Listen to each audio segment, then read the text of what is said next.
จันทร์อำเภอเมืองจังหวัดเชียงใหม่เชิญร่วมพิธีทำบุญตักบาตรสืบชะตาพิธีพุทธาภิเษกตระกุดดินเผาปีที่ 4ในวันจันทร์ที่ 23 ตุลาคม 2566 กำหนดการวันที่ 21 ถึง 22 ตุลาคม 2566 วัดรับบริจาคดอกกุหลาบแดงขาวชมพูจำนวนมากวันที่ 22 ตุลาคม 2566 นำเอาดอกกุหลาบจัดถวายที่วิหารรัชกาลที่ 5 วันที่ 23 ตุลาคม 2566 รับบริจาคโรงทานตลอดทั้งวันวันที่ 23 ตุลาคม 2566 เวลา 7:30 นาทีทำบุญตักบาตรเวลา 9:39 นาทีพิธีสืบชะตาเสริมดวงบารมีเวลา 19:19 นาทีพิธีบวงสรวงพระปิยมหาราชรัชกาลที่ 5 เวลา 19:39 นาทีถึง 23:00 นพิธีพุทธาภิเษกตระกุดดินเผาปีที่ 4 สนใจสอบถามรายละเอียดเพิ่มเติมวัดดอนจันทร์อำเภอเมืองจังหวัดเชียงใหม่ 053-240-184ท่านกำลังติดตามรับฟังสถานีวิทยุกระจายเสียงพระพุทธศาสนาแห่งชาติและสังคมคลื่นเพื่อการศึกษาพระพุทธศาสนาและวัฒนธรรมระบบ FM 104.5 เมกะเฮิรตซ์รายการต่อไปเป็นรายการคดีโลกคดีธรรมเป็นศาสนาสำหรับชาติเราศาสนาในสมัยนี้เป็นของที่แยกจากชาติไม่ได้เป็นความจำเป็นที่เราทั้งหลายผู้เป็นไทยจะต้องมั่นคงอยู่ในศาสนาพระพุทธซึ่งเป็นศาสนาสำหรับชาติเราพระพุทธศาสนาก็ดีหรือศาสนาใดก็ดี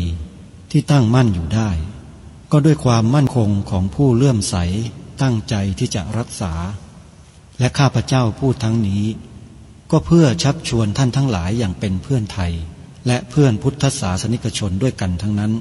เพื่อความมั่นคงแห่งพระพุทธศาสนาข้าพเจ้ารู้สึกว่าได้ทำหน้าที่สมควรแก่อุปถัมภ์พระพุทธศาสนาเราจะตั้งใจรักษาศาสนาของเราด้วยชีวิตและถ้าท่านตั้งใจจะช่วยข้าพเจ้าในกิจอันใหญ่นี้แล้วก็จะเป็นที่พอใจข้าพเจ้าเป็นอันมากเพราะฉะนั้น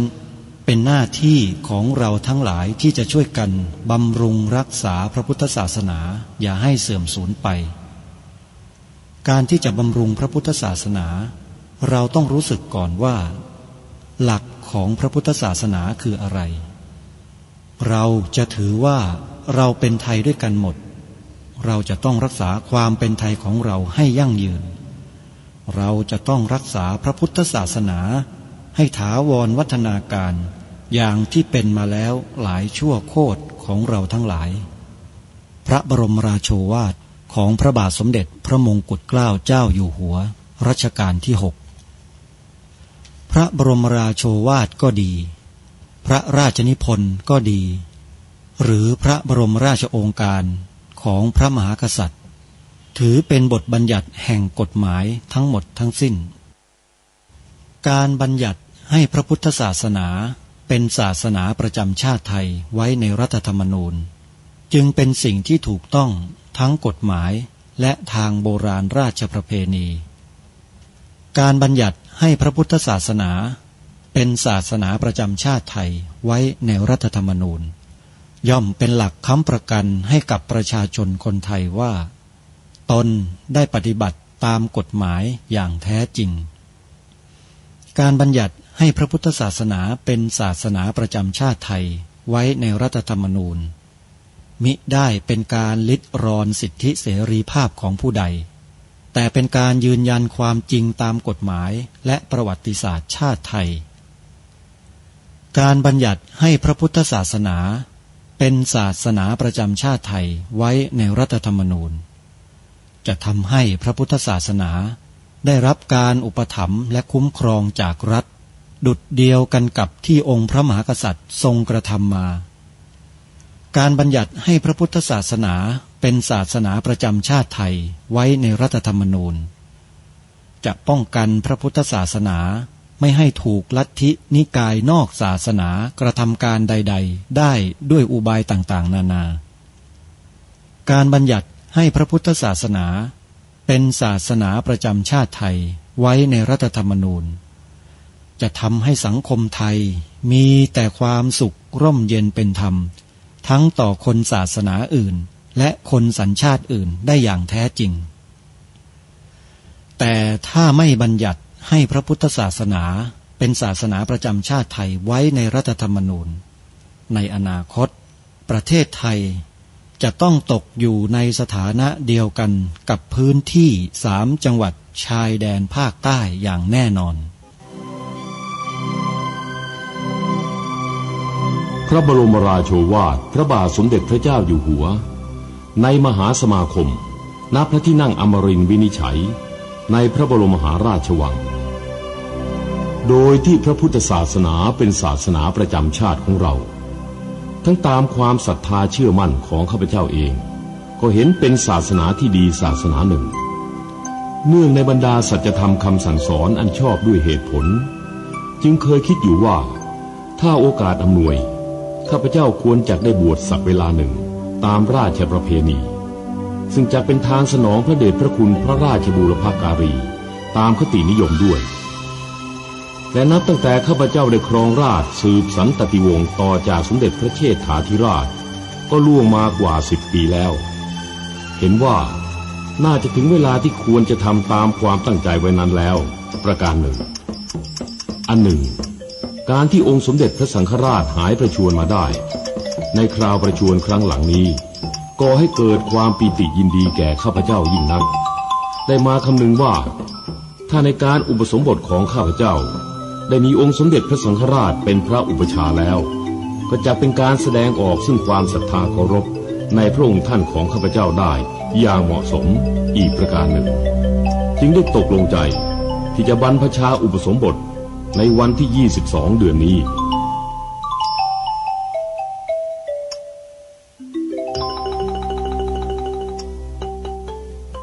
หรือระบบ Android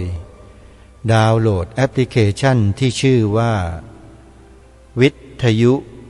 พุทธศาสนาทั่วไทยเพื่อติดตามรับฟังรายการนี้ได้ทุกวันและท่านยังสามารถรับฟังรายการธรรมะสาระที่ดีๆจากสถานีวิทยุพระพุทธศาสนาแห่งชาติจำนวน41 สถานีทั่วไทยได้ตลอด24 ชั่วโมงอีกด้วยและยังสามารถพกพาโทรศัพท์มือถือไปฟังที่ไหนในโลกนี้ได้ทั้งสิ้นนี่คือสิ่งที่อำนวยความสะดวกให้กับพวกเราที่สนใจใคร่จะศึกษาเรียนรู้ธรรมะในพระบวรพุทธศาสนาเราสามารถสร้างสิ่งนี้ขึ้นมาให้กับชีวิตของเราเองได้รายการนี้ขอรณรงค์ให้พวกเราได้ดาวน์โหลดแอปพลิเคชันนี้ไว้ให้ทั่วถึงกันบอกต่อให้ผู้อื่นดาวน์โหลดผู้บอกได้บุญอนุโมทนาสาธุเบื้องต้นทางรายการขอทำความเข้าใจกับท่านสาธุชนของเนื้อหารายการในวันนี้ที่จะนำมาเปิดเผยให้แก่พวกเราได้ศึกษาเรียนรู้ที่มาที่ไปของเรื่องราวที่เกิดขึ้นมาในอดีตแล้วยังคงเป็นหนามแทงใจของใครบางคนหรือหลายๆคนอยู่ไม่ว่าจะเป็นบรรพชิตหรือคฤหัสถ์ก็ตามทางรายการไม่ได้มีเจตนาที่จะสร้างความแตกแยกใดๆทั้งสิ้นเพราะกรณีดังกล่าวนั้นเป็นข้อเท็จจริงที่เกิดขึ้นในสังคมไทยของเราที่นับถือพระพุทธศาสนากันมาช้านานแล้วในอดีตสิ่งเหล่านี้เรื่องราวเหล่านี้ไม่เคยเกิดขึ้นมาก่อนแต่มาเกิดในยุคของระบอบประชาธิปไตยที่มีการเปลี่ยนแปลงจากระบอบสมบูรณาญาสิทธิราชย์มานี้เอง เมื่อไม่กี่ปีมานี้เองท่านผู้ฟังนั่นหมายความว่ากลุ่มบุคคลที่กระทำการดังกล่าวมีเป้าหมายมีวิธีการมีระยะเวลาดำเนินการที่ถูกกำหนดเอาไว้แล้วหรือไม่เมื่อถึงเวลาสิ่งเหล่านั้นจึงเกิดขึ้นในเวลาที่เหมาะสมตามแผนการที่เขากำหนดไว้ใช่หรือไม่อันนี้เป็นการวิเคราะห์เป็นการตั้งข้อสันนิษฐานเอาไว้เพราะรูปการที่เกิดขึ้นนั้นมันดูเหมือนว่าจะเป็นเช่นนั้นท่านผู้ฟัง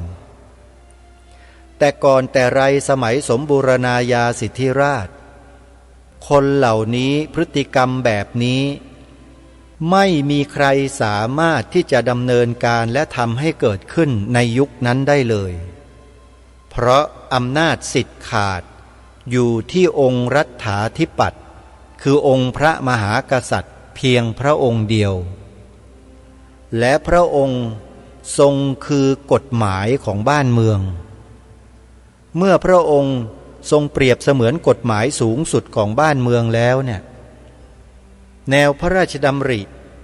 กระแสพระราชดำรัสพระบรมราโชวาทพระราชกรณียกิจพระบรมราชโองการทั้งหลายทั้งสิ้นของพระองค์จึงเป็นกฎหมายของบ้านเมืองทั้งหมดเลยและในสมัยนั้นที่คนเหล่านี้ที่กระทำการเยี่ยงนี้อยู่เนี่ยไม่ยอมทำหรือไม่กล้าทำในยุคนั้นก็เพราะสิ่งดังกล่าวนั้นแหละที่มีอยู่ในสังคมของเราเมื่อสมัยระบอบสมบูรณาญาสิทธิราชที่องค์พระมหากษัตริย์ทรงมีสิทธิ์ขาดในการตัดสินทุกเรื่อง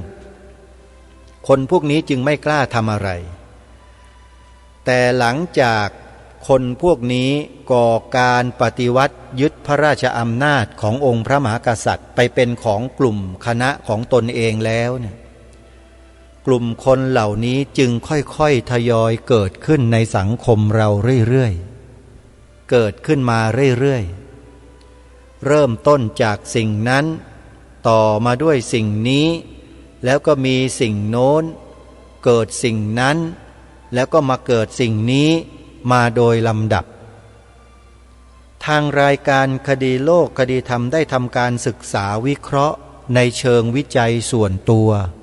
เกี่ยวกับสถานการณ์เหล่านี้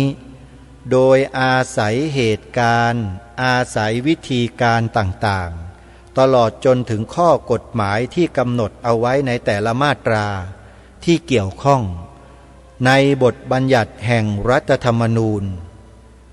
จึงสามารถเชื่อมโยงสิ่งต่างๆเหล่านี้ให้มาเกี่ยวข้องกันโดยไม่ได้นัดหมายแล้วตั้งข้อสันนิษฐานเอาไว้มันเหมือนกับว่ามีการเตรียมการเอาไว้อย่างไรก็อย่างนั้นเพราะวันเวลาตัวบทกฎหมายมันเหมาะเจาะมันลงตัวกันเหมือนอย่างอัศจรรย์ทีเดียวจึงทำให้สิ่งนี้สิ่งนั้นเรื่องนั้นเรื่องนี้มันเกิดขึ้นในบ้านเมืองของเราถ้าเป็นคนทั่วๆไปอย่างท่านผู้ฟังทั้งหลายก็คงจะไม่มานั่งคิดในเรื่องเหล่านี้ให้มันเปลืองสมองแน่นอนแต่รายการคดีโลกคดีธรรมไม่ได้อยู่นิ่งเฉยเหมือนกับทุกท่านหรือว่าหลายๆท่านนั่งคิดนั่งพิจารณานั่งหาเหตุผลเกี่ยวกับเหตุการณ์ที่เกิดขึ้นเหล่านี้มาโดยตลอดพยายามศึกษาหาข้อมูลค้นคว้าตำรับตำรากฎหมายอะไรต่างๆที่เกี่ยวข้องและมันน่าจะเชื่อมโยงถึงกันได้เนี่ยมาทำการวิเคราะห์สังเคราะห์ถึงเหตุการณ์นี้ว่ามันน่าจะเป็นเช่นนี้หรือไม่อย่างไรจนกระทั่งสามารถต่อจิ๊กซอว์เรื่องราวเหตุการณ์กฎหมายอะไรต่างๆเนี่ยเข้ามาเป็นรูปธรรมได้พอสมควรแล้วก็ได้ทำข้อสันนิษฐานขึ้นมาแล้วก็ตั้งเป็นประเด็นคำถามถึงสังคมมาโดยตลอดว่าที่บ้านเมืองของเราเป็นเช่นนี้เนี่ย มันน่าจะเกิดมาจากสาเหตุอย่างนี้อย่างนี้อย่างนี้แล้วก็เสนอแนะวิธีการแก้ไขในเบื้องต้นว่ามันน่าจะเป็นอย่างนี้อย่างนี้อย่างนี้เบื้องต้นมันน่าจะเป็นอย่างนี้แล้วก็เชิญชวนพวกเราว่าให้ช่วยกันทำอย่างนี้อย่างนี้แต่อย่างไรก็ตามพวกเราก็มองไม่เห็นไม่เข้าใจก็เลยไม่ช่วยกันทำมันจึงเป็นประเด็นปัญหาเป็นโจทย์ที่ทำให้ทางรายการคดีโลกคดีธรรมต้องมานั่งหาวิธีการแก้ไขหาวิธีการใหม่ว่าจะทำอย่างไรให้พวกเราได้ช่วยกันในสิ่งที่นำเสนอให้พวกเราได้รณรงค์และช่วยกันทำตรงนั้นให้ได้ก็เลยมาคิดว่าผลที่มันเกิดขึ้นมันมาจากสาเหตุการที่เราจะให้คนกระทำสิ่งใดก็ตามถ้าเขาทำด้วยความไม่รู้ไม่เข้าใจเหตุผลไม่เข้าใจที่มาที่ไปเนี่ยเขาทำไม่ได้เพราะมันไม่มีความเข้าใจอะไรเลยในการที่จะทำสิ่งนั้นอย่างกรณีที่ทางรายการรณรงค์ให้ทำ3 ข้อเนี่ยให้กล่าวคำว่าพระพุทธศาสนาเป็นศาสนาประจำชาติไทยของเราก็ดีให้จดจำความหมายพระราชทานธงไตรรงค์ของล้นเกล้ารัชกาลที่6แล้วถ่ายทอดให้ลูกหลานเยาวชนของเรานักเรียนนักศึกษาของเราก็ดีหรือให้ขึ้นทะเบียนเป็นพุทธมามกะตลอดชีวิตตามรอยเบื้องพระยุคลบาทก็ดีหาคนที่จะทำอย่างจริงจังเนี่ยยากเพราะอะไรเพราะท่านเหล่านั้นคนเหล่านั้นไม่รู้อะไรที่เกิดขึ้นกับบ้านกับเมืองกับพระบวรพุทธศาสนาของเรามาตั้งแต่ต้นครั้นจะให้ทางรายการไปอธิบายความตั้งแต่ต้นมาเรื่อยจนกระทั่งจบให้เกิดความเข้าใจนั้นมันก็จะทำให้เสียเวลาไปมากมายแล้วมันจะไม่เกิดประโยชน์อะไรผู้ฟังก็จะเบื่อไปโดยลำดับจนกระทั่งไม่มีเหลือก็เลยตัดสินใจว่ารณรงค์ให้ทำกัน3 ข้อนี้ก่อนทำไปเถอะแล้วก็ค่อยๆอธิบายหยิบยกเรื่องราวเหตุการณ์ทั้งหลายทั้งปวงเนี่ยมานำเสนอในรายการให้ได้ติดตามรับฟังกันไปโดยลำดับฟังกันไปเรื่อยๆก็หวังว่าวันหนึ่งพี่น้องชาวพุทธของเราทั้งฝ่ายบรรพชิตและคฤหัสถ์ก็จะเกิดหูตาสว่างขึ้นมาได้บ้างซึ่งก็ได้ผลสำฤทธิ์พอสมควรมีผู้ที่นำสิ่งนี้ไปดำเนินการแล้วเป็นรูปธรรมแล้วอย่างที่ได้ปรารภบอกกับท่านผู้ฟังไป1 ตัวอย่าง1 สถานที่ก็คือวัดบ้านปลาคูนตำบลท่าหาดยาวอำเภอโพนทรายจังหวัด101คณะอุบาสกอุบาสิกาวิทยากรผู้ดำเนินรายการของสถานีวิทยุวัดบ้านปลาคูนเขาไปรณรงค์กันนำเอาบทเพลงของรายการคดีโลกคดีธรรมเนี่ยไปหัดฝึกหัดร้องไปจดจำกันได้มากมายแล้วเมื่อถึงงานทอดผ้าป่าทุกปีผ้าป่าสถานีวิทยุวัดบ้านปลาคูนเนี่ยญาติโยมจำไว้ด้วยนะวัดบ้านปลาคูนเขาจะจัดทอดผ้าป่าสถานีวิทยุปีละ1 ครั้งตรงกับวันที่9 มกราคมของทุกปี9 มกราคมของทุกปีนะโยมจดหมายเลขโทรศัพท์ของวัดบ้านปลาคูนไว้หน่อยจะได้โทรศัพท์สอบถามพูดคุยกับท่านหมายเลขโทรศัพท์นะ081-183-9690จดเอาไว้ก่อนแล้วไปสอบถามดูว่าที่รายการพูดเนี่ยจริงหรือเปล่าว่าอุบาสกอุบาสิกานักจัดรายการวิทยุของวัดบ้านปลาคูนเนี่ยเขาได้อัญเชิญบทพระราชนิพนธ์ความหมายธงไตรรงค์ในรูปของบทเพลงคดีโลกคดีธรรมไปร่ำไปร้องไปจดจำกันได้เกือบกันทั้งหมู่บ้านจริงหรือไม่อันนี้แหละ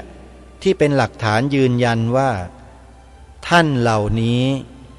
มีความรู้และความเข้าใจในสิ่งที่ทางรายการนำเสนออย่างมากๆเลยแล้วเขาก็ไปดำเนินการช่วยกันถามว่าประโยชน์คืออะไรประโยชน์ก็คือชาวบ้านชุมชนต่างๆที่อยู่ในละแวกที่ได้ยินได้ฟังนั้นเกิดความเข้าใจตามรู้สาเหตุแห่งปัญหาได้ชัดเจนยิ่งขึ้นแล้วก็มีส่วนในการระวังป้องกัน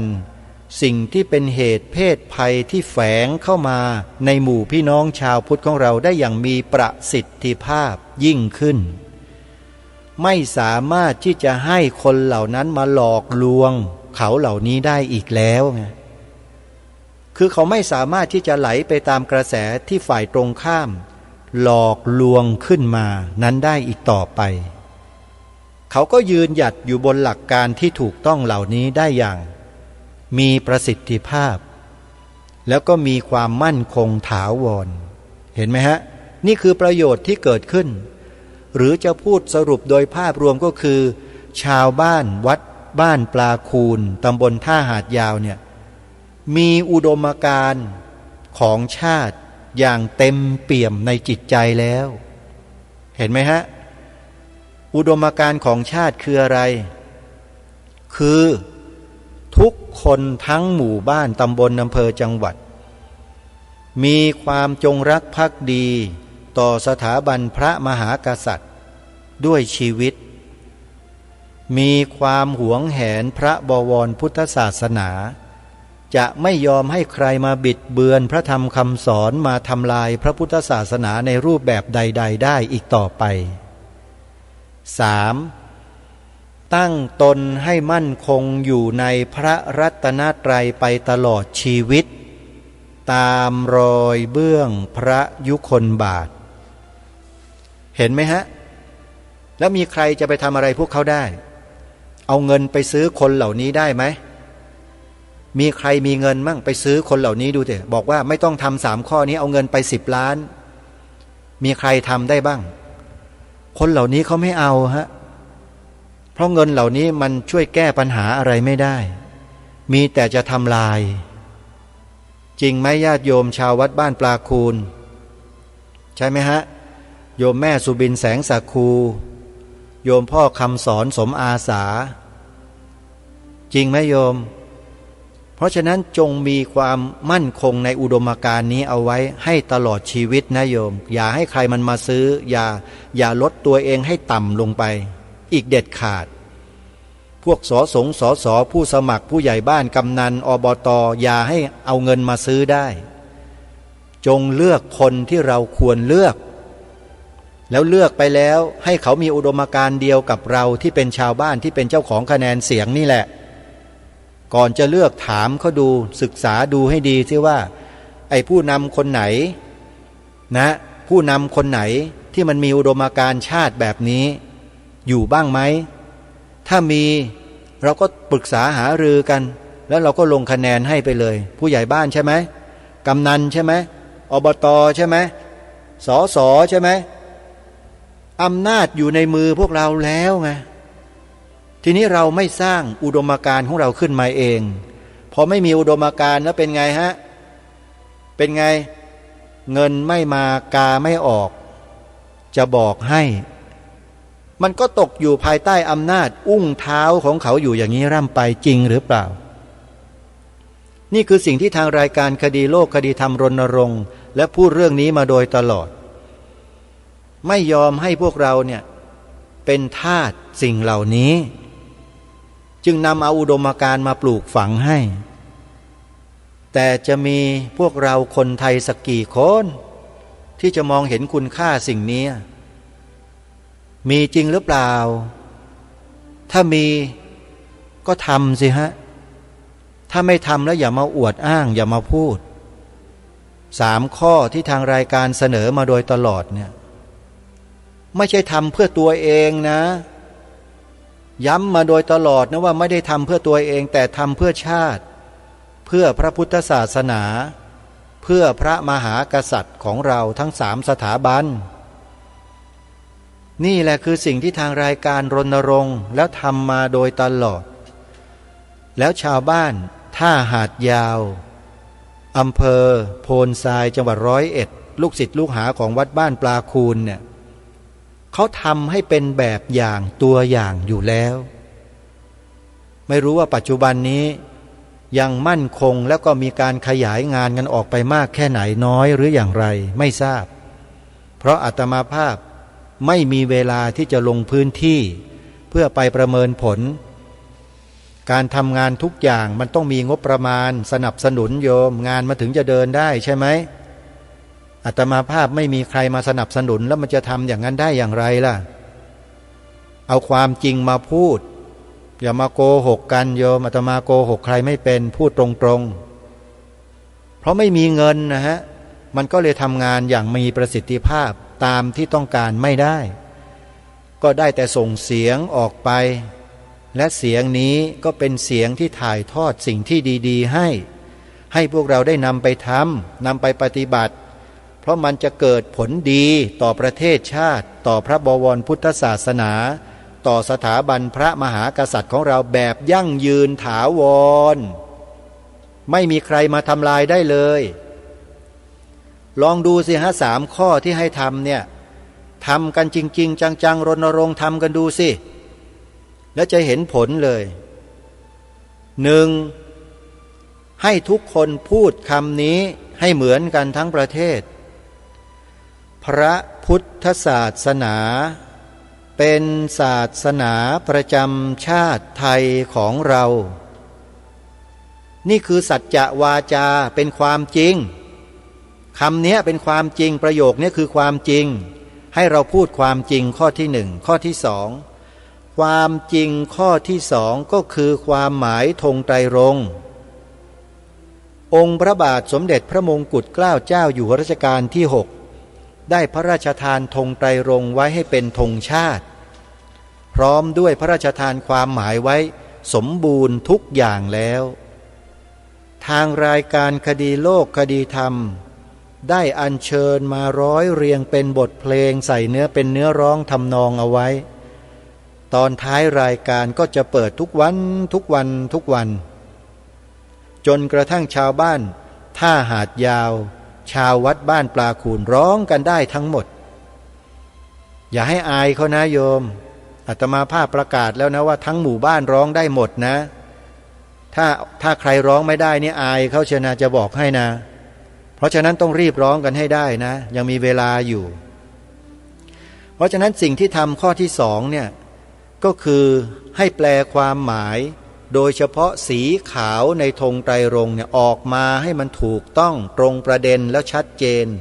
ตามบทพระราชนิพนธ์ความหมายธงไตรรงค์ของล้นเกล้ารัชกาลที่6ด้วยไม่ใช่ไปบิดเบือนของท่านพระองค์ท่านทรงพระราชทานความหมายสีขาวธงไตรรงค์ไว้ชัดเจนว่าขาวคือบริสุทธิ์สีสวัสดิ์รู้จักคำว่าบริสุทธิ์ไหมโยมคำว่าบริสุทธิ์หมายความว่าสะอาดหมดจดไม่มีสิ่งเจือปนใดๆมาเกี่ยวข้องสีสวัสดิ์คืองดงามผ่องใสเลอเลิศรวมความแล้วก็คือสีขาวหมายถึงความบริสุทธิ์เลอเลิศปราศจากสิ่งใดๆไม่มีมาเจือปนเลยนี่คือความเบื้องต้นของบทนี้ที่พระองค์พระราชทานไว้ให้ทีนี้ความต่อมาเป็นความรองรับประโยคแรก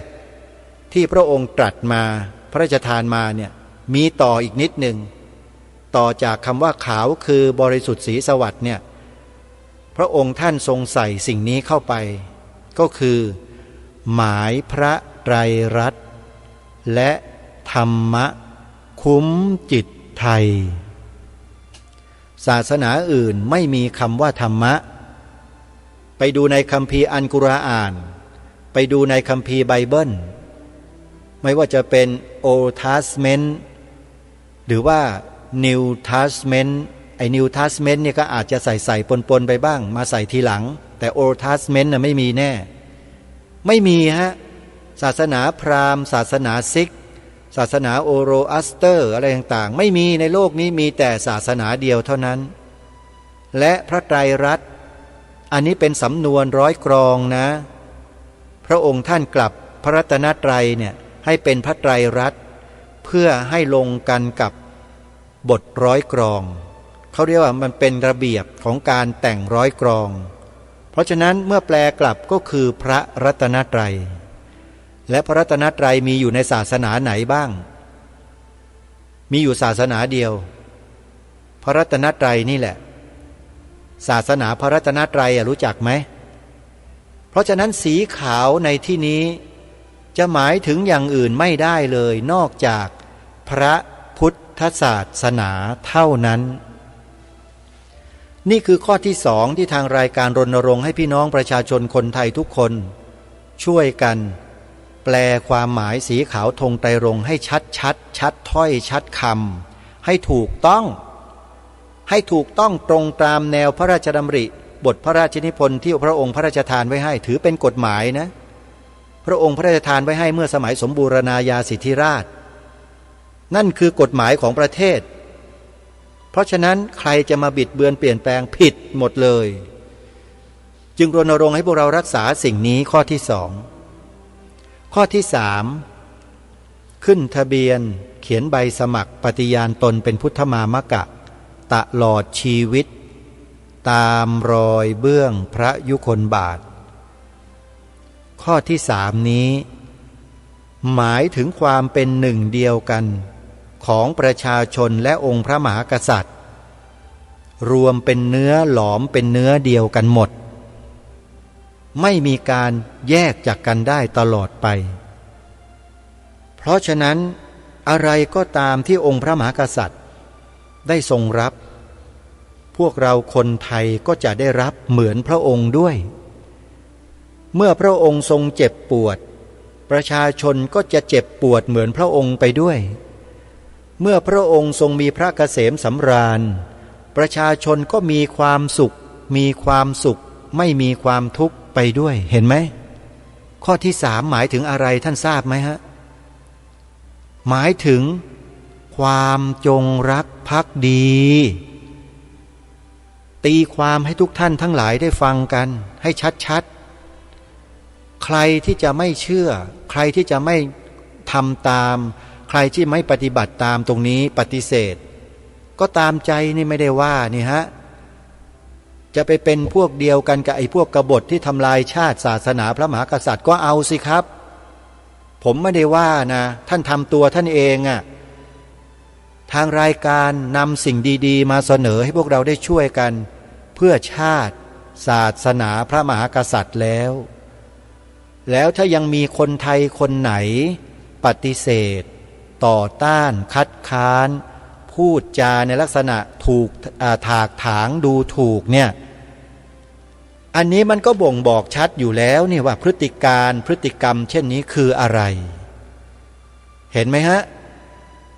เพราะนั้นการทำหน้าที่ของคนไทยสามข้อนี้มันเป็นทั้งการระวังเป็นทั้งการป้องกันเป็นทั้งการส่งเสริมเป็นทั้งการสร้างความมั่นคงให้แก่ประเทศชาติพระพุทธศาสนาและพระมหากษัตริย์ของเราพร้อมสับทั้งหมดทั้งสิ้น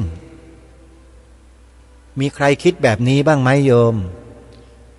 มีพระสงฆ์รูปไหน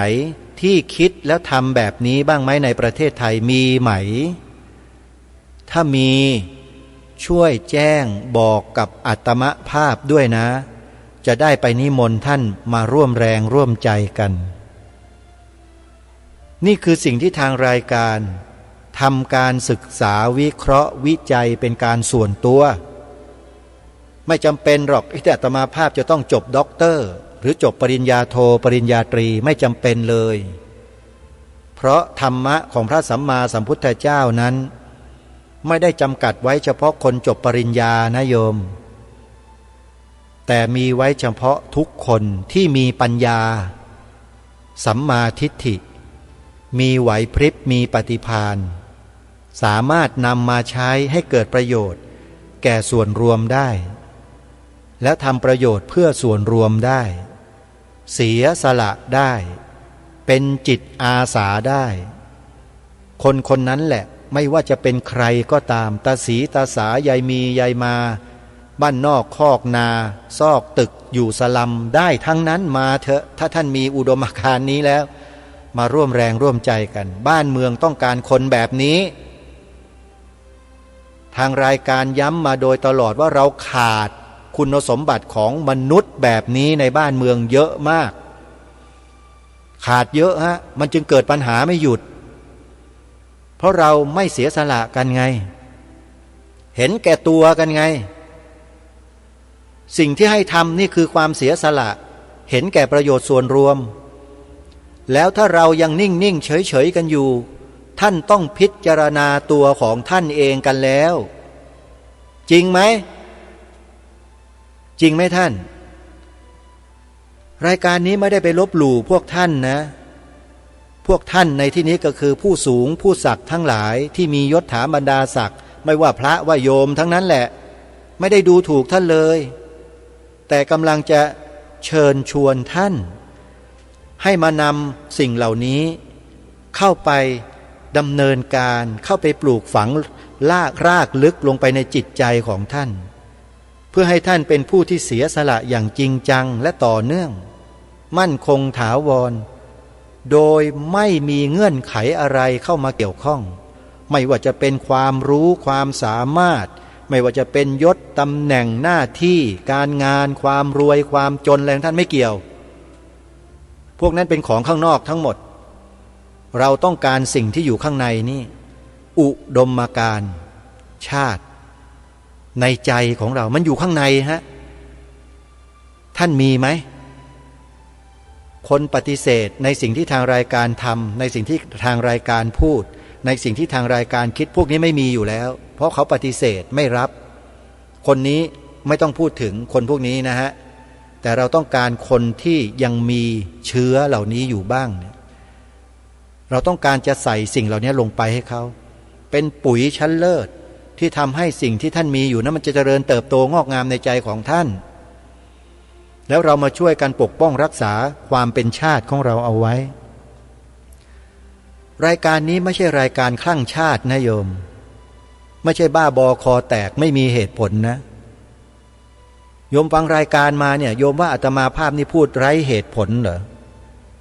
ดันทุรังเอาแต่มันเข้าว่าอย่างนั้นหรือเปล่าถ้าใครมองรายการนี้เป็นอย่างนั้นล่ะก็จงไปเรียนชั้นอนุบาลมาใหม่เถอะไปเรียนมาใหม่เดี๋ยวจะไปสอนเองนะไปเรียนใหม่ไปจบมาใหม่เถอะแปลว่าไม่ได้เรียนหนังสือประเทศไทยแน่นอนไปเรียนหนังสือจากที่ไหนมามีครูในต่างประเทศต่างชาติต่างศาสนาที่ไหนมาสอนให้เป็นแบบนี้หรือเปล่านี่คือสิ่งที่ทางรายการวิตกและกังวลมาโดยตลอดถึงคนไทยเราทุกวันนี้ถูกชิงพื้นที่ทางสมองกันไปเยอะโดยไม่รู้ตัวรายการนี้จึงพยายามพิสูจน์ทราบในขณะเดียวกันก็ทำงานไปด้วยรณรงค์ไปด้วยพิสูจน์ทราบคนในประเทศนี้ไปด้วยโดยลำดับไปพูดไปบรรยายที่ไหนก็พยายามจะนำสิ่งเหล่านี้ไปปรารภมากบ้างน้อยบ้างแล้วแต่สถานการณ์บางทีถ้าเห็นสถานการณ์ไหนเหมาะมีพวกมีโยมที่พอจะเข้าใจกันอยู่บ้างแล้วก็จุดประกายออกไปเลยแล้วก็ให้โยมคนนั้นแหละช่วยพูดก็มีเราไม่ต้องพูดเองให้เขาพูดไปเลยอย่างเนี้ยนี่คือสิ่งที่ทำมาโดยตลอดโยมแต่ทำไปทำมาตัวเองก็เริ่มที่จะลำบากเพราะไม่มีทุนทรัพย์ในการขับเคลื่อนทำเองโดยลำพังทำตามกำลังที่มีและตอนนี้จะขับเคลื่อนตัวเองออกไปที่นู่นออกไปที่นี่แม้แต่สวนป่าสามัคคีธรรมที่เคยไปได้อยู่ตอนนี้ก็ไปไม่ได้เพราะหมดงบประมาณไม่เพียงพอที่จะไปดำเนินการอะไรเพิ่มเติมได้แล้ว ก็ได้ประกาศเชิญชวนญาติโยมได้ร่วมสนับสนุนกันต่อเนื่องนะโยมนะใครจะทำทุกเดือนใครจะทำปีละครั้งก็แล้วแต่ก็ขอให้ช่วยกันนะวันนี้ก่อนจะจบรายการก็ขอทิ้งท้ายไว้ในเรื่องนี้ก็แล้วกันโยมอาตมาภาพตั้งใจหรือไม่ตั้งใจทำหน้าที่โยมก็ฟังแล้วพิจารณาดูเอาแล้วกันว่าตั้งใจหรือไม่ตั้งใจแล้วทำมาอย่างนี้นานแค่ไหนทำไมจึงต้องทำซ้ำๆย้ำๆซ้ำๆซากๆทำอย่างนี้เพื่ออะไรเพื่อต้องการให้เกิดความสำเร็จแต่วิธีการหลักการการบริหารจัดการอาตมาไม่ได้เรียนมาทำแบบชาวบ้านนะโยมด้วยความบริสุทธิ์ใจอย่างเดียวเลยไม่ได้สนใจเทคนิควิธีการอะไรทั้งนั้นแหละคือทำตามที่ตนเองมีความรู้และความเข้าใจว่าสิ่งนี้ถ้าเราช่วยกันทำแล้วจะช่วยอะไรกับบ้านเมืองนี้ได้เยอะช่วยพระบวรพระพุทธศาสนาเราได้เยอะช่วยสถาบันพระมหากษัตริย์ของเราได้เยอะ3 สถาบันนี้จะมั่นคงอยู่ในหัวใจเราตลอดกาลไม่มีการสั่นคลอนเลยถ้าเราช่วยกันเนี่ยเพราะฉะนั้นใครที่เห็นว่าอาตมาภาพสมควรที่จะช่วยส่งเสริมสนับสนุนให้ทำหน้าที่อย่างต่อเนื่องและมีกำลังมีความสะดวกยิ่งขึ้นเนี่ยโยมส่งเสริมมาเถอะในนามของสวนป่าสามัคคีธรรมนะ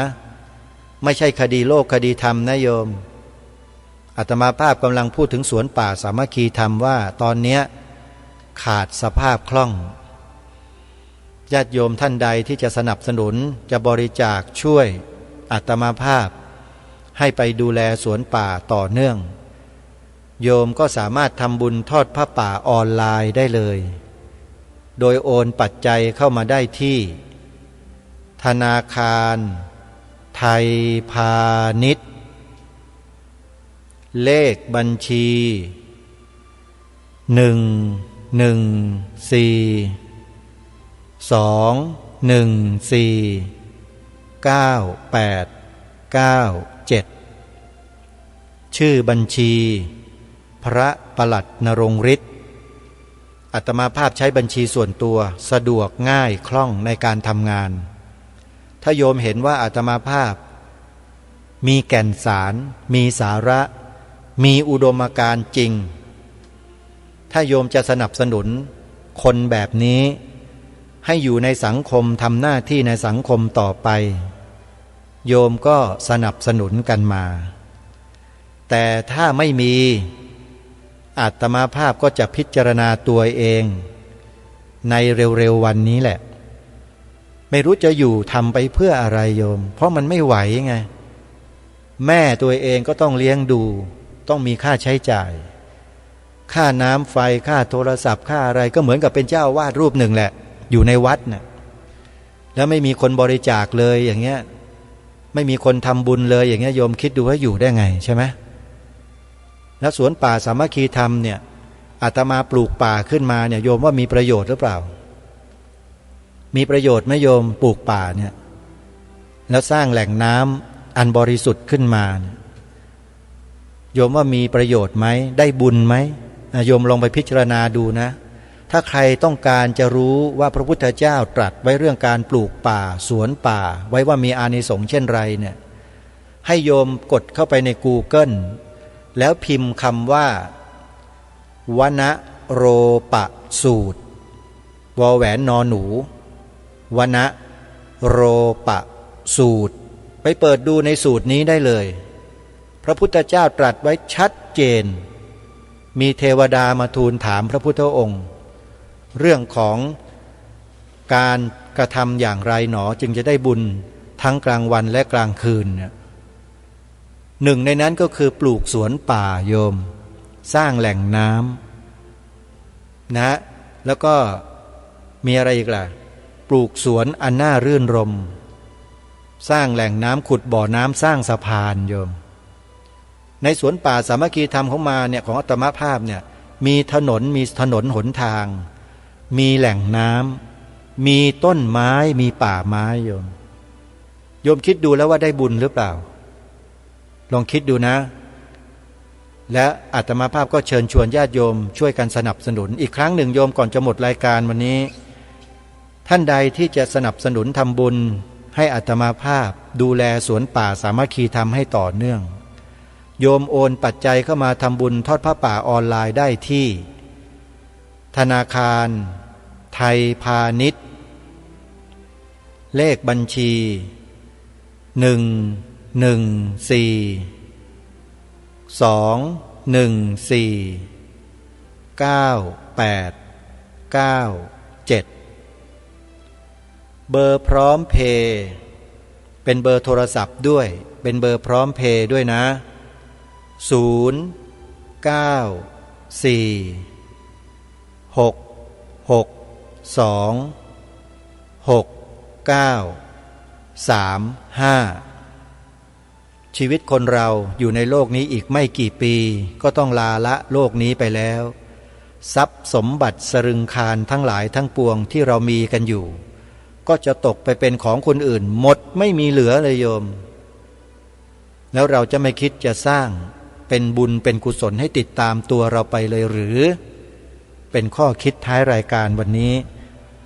ขอความสวัสดีในธรรมแห่งองค์สมเด็จพระบรมศาสดาสัมมาสัมพุทธเจ้าจงปรากฏเกิดมีขึ้นในจิตใจของท่านผู้ฟังทุกท่านทุกคนเทินขอยุติรายการไว้แต่เพียงเท่านี้พบกันได้ใหม่ในวันต่อไป